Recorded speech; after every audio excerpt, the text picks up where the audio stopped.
Yo, what is good, YouTube? It is your boy Make America Lit, back with another NBA 2K24 video. And in today's video, I have another episode of NBA 2K24 You Should Know build tips. Now, in today's episode, we're going to be talking about GOAT skills. Now, GOAT skills are very vital, in my opinion, to grinding out your builds. For the people who aren't, wasting their money on VC or don't want to buy VC, or maybe you're a little kid or you're young and you don't have the means of buying VC yourself and you have to go out there and grind your builds out yourself or whatever. It's cool. GOAT skills is going to help you with that because these things are like little achievements or challenges that you can do that can upgrade your player temporarily in my career. That will make your player better.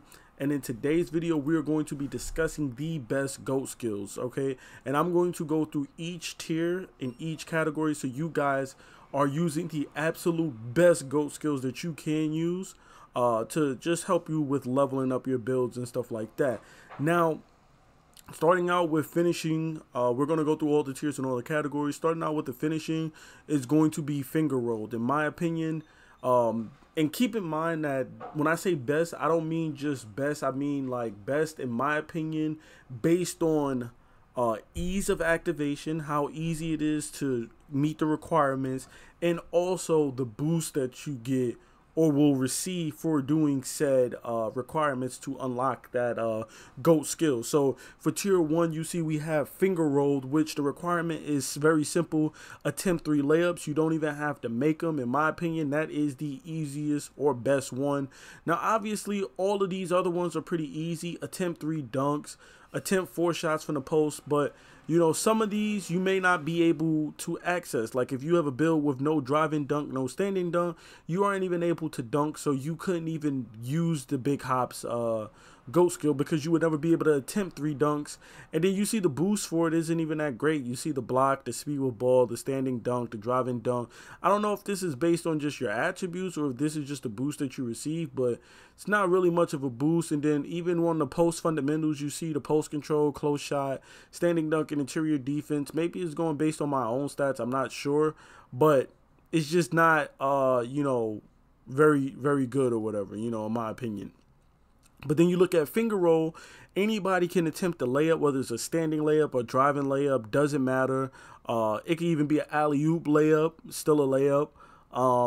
And you don't even have to make it. You just have to attempt it, and you see the boost that you get: 92, 72, 93, and some steal or whatever, which isn't much steal, but it's something. Moving on to tier 2, my opinion, like water is the best for finishing tier 2, which is just to make 3 contact layups. Now, you can, just spam Euros, and you usually get contact and bump people, or you could spam hop steps and get bump contact layups. These other ones make 4 post shots or give good shot selections on post shots. If you don't have post control close shot, you're not going to be able to do that because you have to make it. And then this is get 2 contact or posterizing dunks. You actually have to make or get the contact dunks or poster dunks. So again, every build ain't going to be able to do these 2 things. So make 3 contact layups. Anybody with layups can make a layup, and depending on what your attribute is or what difficulty you're playing on, anybody can make 3 contact layups. Now, moving on to tier 3, you already see that I have, the badge selected, which is the one I like to use, which is flow state. But the badge that we're actually going to be going with for GOAT skills is runaway training. And you see you only need to attempt 3 consecutive runners or floaters without any turnovers, which is pretty easy. You just run into the paint, hold down on the right stick while not holding turbo, and you will throw up a floater. Pretty straightforward, very easy to get this boost. And you see the boost that you're getting: the layup, the close shot, the speed with ball, and perimeter defense. Very nice boost. Now, me personally, I like to use flow state because I'm always using Euros and hop step layups. That's just like my favorite type of animation to use, so I just do that because it's easier for me to activate it. And in order to level these up, you have to activate them multiple times to upgrade them. So as you see right here, finishing skill durations are increased by 1.5 times. So it just increased the duration that you can have your GOAT skills activated. So right there, you see at the bottom durations, my finishing GOAT skills are activated for 6 minutes on each of these, and yeah, I just feel like Runaway Train is just very easy. I just like Flow State because, like I said, I like to do Euros and hop steps. But just as far as like good boost and just the ease of activation, Runaway Train is definitely it. And then finally for tier 4, we have Fancy Feet, which again, like I said, I like Euro steps, I like hop step layups. And you see the requirements to make 5 Euro steps, spin, reverse, hop step, and up and under shots. You can make any 5, it doesn't matter. I don't think you have to make all 5 of those specific. You just need to do 5. So you could do 5 reverse or 5 Euros, and you know, you can unlock this or whatever. Compared to, you know, making 4 flashy dunks or posterizing dunks, making 5 post fadeaways, hooks, hop shots. If you don't have post control, close shot, a lot of these you can't do. With the Euro, you can do a lot of these hop steps and stuff. So there you have it for the GOAT skills for finishing. Finger rolled, like water, Runaway Train, and Fancy Feet. Moving on to the shooting category, we have our first GOAT skill, which is going to be the Lone Ranger, which is very simple and straightforward. Attempt 3-point shots, 3 of those 3-point shots, and you see you're going to get a 93 3-ball, which is just absolutely crazy. Moving on to tier 2, we're going to have laser focus, which again is just get good 3-shot selections on 3-point attempts. And the main thing I like about this one is that you don't even have to make it, and you see the boost that you're going to get for a 3-point shot attempt. Or your 3-point attribute. You're going to get speed with ball, driving layup, and perimeter defense. So you're going to be able to score, you know, at the 3 or the layup, you know, from inside or out. Then you'll also have a high speed with ball to help you get to the rim, and a really good perimeter defense as well too. So I like the boost that you get, and it's pretty easy to activate this. Same thing with the Lone Ranger. You just need to attempt 3-point shots, and this one you just need good shot selection. You don't even need to make it, you just need to get the good shot selection when you shoot it. And then moving on to tier 3, we have green as grass, which is to get 2 perfect shot releases. Now obviously this might be a little bit harder as you first start out, but as you grind, by the time you get to tier 3, you should have, you know, kind of master your jump shot where you can green a shot 2 to 3, more than 2 to 3 times, but at a minimum, you should be able to green your shot at least 2 times on open looks. Green as grass is what I would go with for shooting tier 3.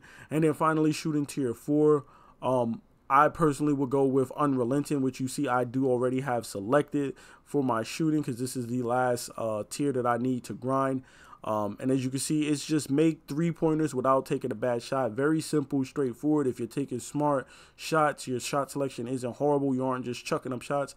It's very easy to get this. And as you can see, the boost that you're going to get, 99 3, 99 pass, 99 perimeter, 99 block. And the main reason why I chose this, I mean, I guess you could see that, you know, close shot, mid-range 3, free throw, mid-range ball handle, speed with ball, steal. All of these things are nice. But I like this just because of the 99 block that I'm going to get as well on my build, because this build has absolutely no defense. It has no block besides perimeter defense. And me getting a 99 block means that I can now do you know, other challenges and dailies and rewards and stuff for VC when it tells you get 8 blocks or get 10 blocks. Now, when I activate this, I will have a 99 block. I will be able to chase people down. I will be able to get blocks at 6'5" because it's actively turning my 25 block rating into a 99 block rating. You know what I'm saying? Now, moving on to the playmaking for tier 1. We have back to basics, which is just get a total of 3 shots made or assists from pick and roll. So all you really have to do is very simple. Just spam pick and roll. You either get 3 assists or you just shoot the ball 3 times and score, you know, and there you have it. That's easy. Very straightforward. The next one we have is shake and shoot, which is just attempt 3 shots after dribble moves. You could do 1-2 crossovers and then just shoot. Don't even have to make it. Just attempt the 3 shots afterwards, and boom, you see the boost you're getting. Ball handle, speed with ball, mid-range, and 3 is going to help you with grinding those shooting badges as well as those ball handling badges. Moving on, we have tier 3. Which for me, I personally like to use quick draw, which is just get a total of 5 shots made or assists after dribble moves. This is basically just another version of shake and shoot where you attempt 3 shots after dribble moves, except you actually have to make the shots this time. So a little bit harder just because you again just get the GOAT skill for just attempting it. You actually have to make it, which is fine. You know, you run a pick and roll, get 5 assists off that, or, you know, 5 buckets, and bam, you have it. Very, again, simple and straightforward. And then for tier 4, I have Dance on him, which is to get 4 double moves leading to a score. Now, again, this is just like I said, another version of Quick Draw and another version of Shake and Shoot. All you need to do is do double move, double crossover, cross behind the back, whatever. Just do 2 dribble moves and then score or get an assist. That will be considered leading to a score. You don't actually have to score the ball. You can just get an assist after, you know, doing some dribble moves. What I like to do is call for a screen, do 2 dribble moves, then go around the screen and then dump the ball off to my big. Easy assist, easy way to unlock that GOAT skill. Now moving on to defense. In our last category, we have the glove. Now, the defense, I want to say before I jump into these really quickly, I just want to say that the defense are just a little bit harder. Especially if you don't have a defensive build, I try to choose the best ones that I think that I could do with any build, even builds without any defense. So again, starting off, we have the glove with tier 1, which is to prevent wide open shots for 4 consecutive possessions. So all you really have to do is stop the computer from shooting a wide open green shot. As long as the shot release doesn't say wide open green, you will get attributed a point towards activating this. And you just need to do it for 4 possessions in a row. So 4 possessions in a row of whatever shot the computer shoots, as long as it isn't wide open green, you will get the glove badge, or glove GOAT skill, excuse me. Now moving on to tier 2, I went with Mr. Lockdown. And that is to get 2 blocks or good shot defense 5 times. Now, the 2 blocks is going to be hard, as like I said, this build doesn't have any block rating on it. But to get 5 good shot defenses, that's pretty easy. You can bait the computer into shooting a contested shot by sagging off and then running at them as soon as they get the ball. While they're shooting, you're going to get a good contest. You'll get contributed with good shot defense, and it's very easy to manipulate them into shooting contested shots. So that's why I went with Mr. Lockdown. For tier 3, I went with You Shall Not Pass, which is to prevent drives to the basket after contact 3 times. Now, all you really have to do, again, is just bump your man. As long as you bump him or crowd him and initiate contact, if they don't drive into the paint or drive to the basket on you, you will be contributed with You Shall Not Pass. And you only need to do it 3 times, which is very, very, very easy. You don't have to have clamps on Hall of Fame or any type of crazy defensive stats to do this, which is why I selected it for tier 3 as the best GOAT skill in that tier. And then finally for tier 4, the last one, we have Lord of the Board, which is to get 3 offensive rebounds or get 5 total rebounds in 5 minutes. So we're not going to really be worried about the offensive rebounds. We're just going to be caring about getting 5 total rebounds, which we can get. I mean, you look at these other ones, they want you to get 4 block steals or forced turnovers in a quarter, which if you're playing 5-minute quarters to like quickly grind out VC or badges for your build, you're not going to probably get 4 blocks or 4 steals or 4 forced turnovers unless you have a defensive-minded build. And then the other one is Protect the Skies. Don't allow point in the paint for 5 consecutive possessions, which, unless you're a big man, it's hard for you to really lock down the paint. Now, if I'm on a guard build, which I am on a guard build, I'm not going to really be responsible for what happens in the paint. So that's why I wouldn't really go with Protect the Skies either. I would go with Lord of the Board. So there you have it. This is my video for the best GOAT skills based on not just the boost, but also ease of activation for NBA 2K24. Hopefully this helped you guys in selecting your GOAT skills while you're out there grinding your builds. It's been your boy Make America Lit. Please be sure to drop a like, comment, and subscribe for more NBA 2K24 content. And of course, more videos like this. I'm out, guys. Peace.